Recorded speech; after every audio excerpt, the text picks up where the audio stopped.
Welcome to the channel where we dive into raw, real tales of betrayal, heartbreak, and the quiet strength it takes to rise above. I thought Christmas Eve 2024 would be the night I'd finally feel like her daughter again. My mom, Ellen, had been a stranger since she remarried and built a new life in Seattle, a life that seemed to erase me completely. But I held on to hope, clinging to fading memories of her singing me lullabies under a starry Portland sky. So, I poured my soul into her Christmas gift, a hand-painted ceramic mug, a scarf I knitted for weeks, and a letter that left my heart exposed. Then I saw it all discarded in a dumpster behind her condo, crumpled among the holiday trash. So, I did something she'd never expect. By the next morning, she was begging me to answer her calls, but I was already gone. I was 14 when Ellen married Richard, a tech consultant with a polished smile that hid his knack for making everyone feel small. Back then, we lived in Portland and I thought he'd be the dad I never had. Instead, he brought a new family, his daughter, Mia, from a previous marriage, and soon their son, Ethan. I became a shadow in my own home. My sketches and art awards were replaced by Mia's ballet trophies on the mantle. My room turned into Ethan's nursery, my things shoved into a storage unit, gathering dust like forgotten dreams. By the time I moved out at 18 to study photography in Chicago, I was a stranger in their world. But I never stopped trying to belong.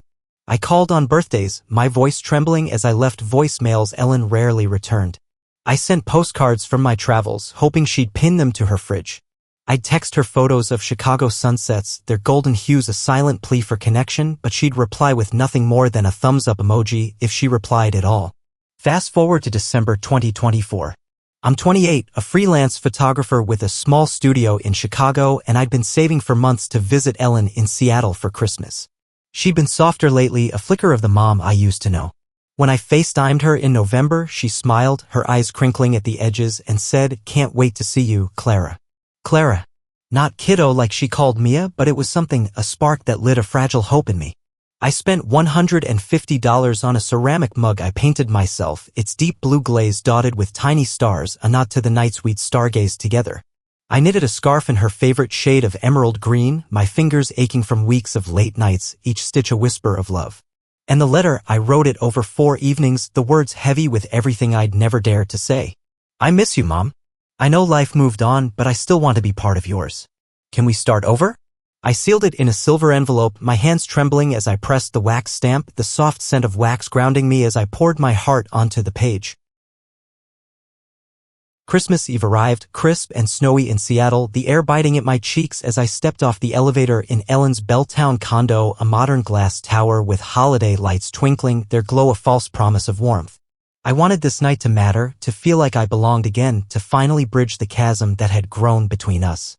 Ellen opened the door, her blonde hair swept into a bun, her red sweater screaming festive cheer. "Clara, you made it," she said, her voice warm for a moment, a fleeting spark that made my heart ache with longing. I handed her the mug, its starry glaze catching the light, the scarf, soft with effort, and the letter, its silver envelope shimmering with my vulnerability. She glanced at them, her smile tight, almost forced, as if I were a guest she hadn't expected. "Oh, these are thoughtful," she said, her words hollow, sinking into my stomach like a stone, heavy with unspoken rejection. She set them on the kitchen island and turned to adjust the charcuterie board, her attention drifting, leaving me standing there, feeling smaller than ever. Richard gave a curt nod, his eyes flicking back to his phone, his fingers tapping impatiently. "Good to see you," he muttered, his tone as cold as the snow outside, devoid of any real welcome. Mia, 16, scrolled TikTok on the couch, earbuds in, her indifference a silent barrier. Ethan, 8, played with a new drone, barely glancing my way, his laughter a reminder of the joy I'd never been part of. I told myself it was fine, a busy night, a house full of guests. They'd see the effort later, I whispered to myself, clinging to the fragile thread of hope. But that hope felt heavier now, pressing against my chest, threatening to unravel with every passing second. Dinner was a blur of clinking glasses and small talk, the dining room glowing with candlelight. Richard's colleagues filled the seats, their laughter loud over a jazz playlist, the notes weaving through the air like a distant memory I couldn't grasp. I sat across from Mia, who didn't look up from her phone, her silence a wall I couldn't breach. Ellen glowed as she passed the roast, her eyes on Ethan as he showed off his drone tricks, its red lights flashing like warning signals. "Careful, sweetie," she said, her voice warm, a warmth I hadn't felt in years, a warmth that now felt like a distant star I could no longer reach. I waited to pull her aside, to point out the letter, to share the piece of my heart I'd wrapped in silver. But she was always moving, refilling wine, posing for selfies with Richard, her laughter sharp, slicing through me, each note a reminder of my invisibility in her new world. I sipped my water, the glass cold, and watched her. She looked happy, but not because of me, because of them, her new family, a family where I was a mere shadow. I felt out of place, a guest in their story, my presence a footnote they'd rather erase. I tried joining the conversation, mentioning a shoot at Lake Michigan, but Richard cut me off to talk about a tech conference, his voice drowning mine out. Mia rolled her eyes when I asked about her dance classes, muttering, "It's fine," her rejection a sting. Ethan asked if I brought him a gift, then ran off when I said no, leaving me with the echo of his disinterest. Each moment chipped away at me, a slow erosion of my hope, leaving raw edges where my confidence had been. I tucked the letter inside the scarf and left it on the gift table by the window next to glittering boxes, hoping she'd find it later. I pictured her reading it by the tree, her eyes softening, seeing me again. But a small voice whispered I was fooling myself, and I pushed it down, desperate to hold on. I stayed until 10 p.m., the city lights glittering through the condo's windows, casting shadows on the floor. The room buzzed with chatter, the scent of mulled wine lingering, a cloying warmth that made my stomach churn with unease. I hugged Ellen goodbye, her arms loose, her perfume a stranger's scent that no longer held comfort. "Drive safe," she said, already turning to wave at a guest, her tone a dismissal that stung like a slap. I stepped into the elevator, the doors sliding shut, unease swirling in my chest, a storm I couldn't calm. Maybe tomorrow on Christmas Day she'd call. Maybe the mug would remind her of our stargazing nights. Maybe the letter would make her cry in a good way. But the unease grew, a cold knot in my stomach, a premonition I couldn't shake. The next morning I realized I'd left my gloves at the condo, a small oversight that felt like fate pulling me back. I drove back, the streets quiet, snow dusting the sidewalks, each flake a whisper of the storm ahead. Ellen's building loomed ahead, its glass facade reflecting the gray sky. I headed to the side entrance where the dumpster sat near the loading dock, its metal rusted, an ominous presence. The air smelled of garbage, a sharp contrast to the night before. That's when I saw it, a black trash bag, torn open, spilling party debris. Paper plates with gravy. Napkins stained with wine. A half-eaten slice of pie. And there, on top, my gifts. The mug cracked along the rim, stars smeared with grease. The scarf, tangled with coffee grounds, its emerald threads unraveling. The silver envelope ripped open, the letter crumpled, ink bleeding from melted snow. "I miss you, Mom." The words mocked me, a dagger in my chest. My breath caught, sharp and cold, a jagged edge in my lungs. The world blurred, my vision narrowing to the dumpster, my heart rotting with the trash. I knelt in the snow, my jeans soaking through, the chill seeping into my bones, a numbness that couldn't dull the pain. It wasn't a mistake. She'd opened the letter, read it, and tossed it anyway. The mug I'd painted, the scarf I'd knitted, they meant nothing to her. I meant nothing. I pulled the gifts out, hands trembling, the snow biting at my skin. The mug's handle broke off, cutting my palm, blood mixing with snow, a stark red against white. The scarf smelled of decay, coffee grounds clinging to it. The letter was damp, ink smearing as I smoothed it, a blurry testament to my pain. I clutched them to my chest, my pulse roaring, a sound that drowned out the city's hum. I wanted to scream, to demand why she could discard me so easily. But I didn't. I stood, snow on my knees, breath ragged, and walked back to my car, the gifts a heavy burden. I sat in the driver's seat, the gifts beside me, staring at the condo's glowing windows, their warmth mocking the cold inside me. Up there, they were probably laughing over hot cocoa. Down here, I held the wreckage of my love, my fingers numb around the broken mug. A memory flashed, Ellen and me in our Portland backyard, counting stars. "That's Orion," she'd said, her arm around me. "He's a hunter, like you, always chasing something." I felt like her universe, a star in her sky.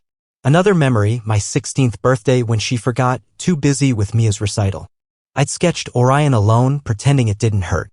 I'd been pretending ever since, but now it shattered, leaving only raw truth. I wiped my eyes, smudging the letter's ink.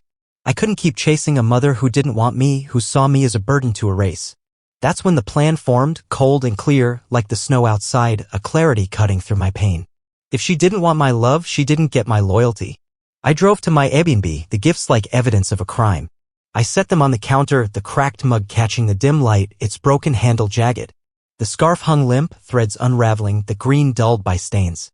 The letter sat open, a quiet indictment. I poured a glass of wine, the glass trembling. I opened my laptop, the screen's light harsh. I wasn't crying anymore. I was focused, my anger a steady flame. First, the shared accounts. I'd been paying for their Spotify, Amazon Prime, and HBO since Richard forgot to renew them 2 years ago. Ellen had texted, "Can you handle this for us, Clara? You're so good with tech," words that had made me feel needed. I'd set up playlists for Ethan, added documentaries Ellen loved to HBO. Now, I canceled every subscription, effective immediately, no warning. I imagined Ethan's confusion when his playlist wouldn't load, Ellen's frustration without her holiday movie. Next, the Google Drive archive, Ellen's Polaroids, Ethan's baby pictures, Mia's recitals. I'd paid the fee, organized every folder. I downloaded a copy, my heart twisting at photos of a younger Ellen with toddler me. Then I deleted the account, a quiet victory. I pictured Ellen panicking over lost memories, Richard grumbling about his playlists. Then, Richard's business. I'd edited his website for free last year, a sleek design that landed him 3 clients. He bragged at dinner, never mentioning me. I emailed his project manager, Lauren. "Hi Lauren, I'm no longer affiliated with Richard's consultancy. Please remove my website design from his branding. I'll follow up with a formal notice if needed." I hit send, knowing the ripple effect. A rebrand would cost him thousands, maybe a contract. I imagined him scrambling, his facade cracking. Finally, I wrote to Ellen. Subject, your Christmas gift.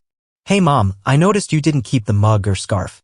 I tucked $600 inside the scarf for Ethan's summer camp. Hope it didn't get thrown out by mistake. Let me know if you need anything." I stared at the email, my thumb hovering over send. It was a lie, no money, but I wanted her to feel the weight of what she'd discarded, to face the consequences of her indifference. I'd helped her so often, paying for Mia's dance costumes, driving Ethan to school, always saying yes to feel needed. Now I was saying no. I clicked send, the sound sharp, a line drawn. I closed my laptop and sat back, the wine untouched, my anger a fire warming the hollow space where hope had been. By 8 a.m., my phone buzzed, notifications exploding in the silence. Texts from Ellen, "What's $600? I didn't see anything in the scarf." Then, "Clara, are you serious? I need to check the dumpster." Voicemails piled up, her voice frantic, "Please call me back, Clara. I didn't mean to throw anything away. Was there really $600? I'm so sorry, please answer." Richard called, his tone clipped. "This isn't funny, Clara. Answer your mother now." Mia texted, "Mom's freaking out. Did you actually give her money?" I didn't reply. I pictured Ellen digging through the dumpster, snow in her hair, her sweater stained, Richard pacing, Ethan confused. Let them feel the chaos I'd carried for years. Here's a question for you. Have you ever had to walk away from someone who didn't see your worth? Drop your story in the comments. I'd love to hear how you handled it. I'm reading every single one, and I can't wait to connect with you over these shared experiences. The fallout stretched over weeks, a slow unraveling I watched from afar. Richard's project manager forwarded my email to his clients, and 2 pulled out, citing unprofessional transitions. I saw Richard's desperate emails, his excuses falling flat. Ellen texted daily, her tone shifting from panic to anger. "I didn't know the letter mattered, Clara. Why are you doing this to us?" I stayed silent, my silence a weapon. I'd spent years begging to be seen, shrinking myself to fit their world. Now they were unraveling without me, and I felt relief, a quiet satisfaction that they felt the void I'd lived with. 2 months later, in February 2025, Ellen showed up at my Chicago studio unannounced. I was editing photos, the soft hum of my computer filling the room, the screen glowing with a snowy forest. She knocked, the sound sharp. Her coat was dusted with snow, her eyes red-rimmed, the emerald scarf cleaned but fraying in her hands. "I found it," she said, her voice small. "There was no money." I set my camera down, my face blank. "I know," I said, my voice calm. She stepped closer, her breath shaky. "Why didn't you just tell me how you felt, Clara?" Her voice broke. I laughed, the sound brittle. "I did, Mom. I told you everything in that letter. You threw it away." Her face crumpled, no tears, her eyes searching for absolution. "I didn't mean to hurt you," she whispered. "I was overwhelmed that night." I cut her off, my voice steady. "You never think about me, Mom. You haven't for a long time." The words settled between us, a wall I'd built. She reached for my hand, her fingers cold, but I stepped back, the distance a chasm I wouldn't cross. She left the scarf on my desk and walked out, her footsteps fading, the door clicking shut with finality. I kept the scarf, not for her but for me, a reminder of the boundary I'd set, a symbol of the strength I'd found in letting go. I hung it on my studio wall next to a photo of a Seattle sunset, the sky streaked with gold and pink, a moment of beauty I'd captured on my last day there, a memory I could claim as my own. I heard through a friend that Richard's business took a hit, losing a major client, his reputation tarnished, his arrogance finally costing him more than he could afford. Ellen started painting again, alone, her condo quieter without Ethan's summer camp funds, her brushstrokes a silent confession of the loneliness she'd brought upon herself. Maybe she reread my letter, the words I'd poured out in a last attempt to reach her. Maybe she didn't. It didn't matter anymore. I was free, not because I'd hurt her, but because I'd stopped chasing her love, stopped breaking myself to fit into a family that had never truly wanted me. I stood in my studio, the city lights flickering outside, their glow a soft contrast to the darkness I'd left behind. For the first time, I belonged to myself, my heart no longer a hunter chasing shadows, but a star finding its own light. So, what do you think? Was I too harsh, or was it time to let go of a love that was never mine to keep? Would you have lied about the money, or chosen a different path to find your peace? Share your thoughts in the comments. I'm curious to hear your take, and I'm here to listen. If this story resonated with you, hit that like button, share it with someone who gets it, and subscribe for more raw stories about betrayal, boundaries, and finding your strength. Let's keep this conversation going because your stories matter, and I can't wait to hear them.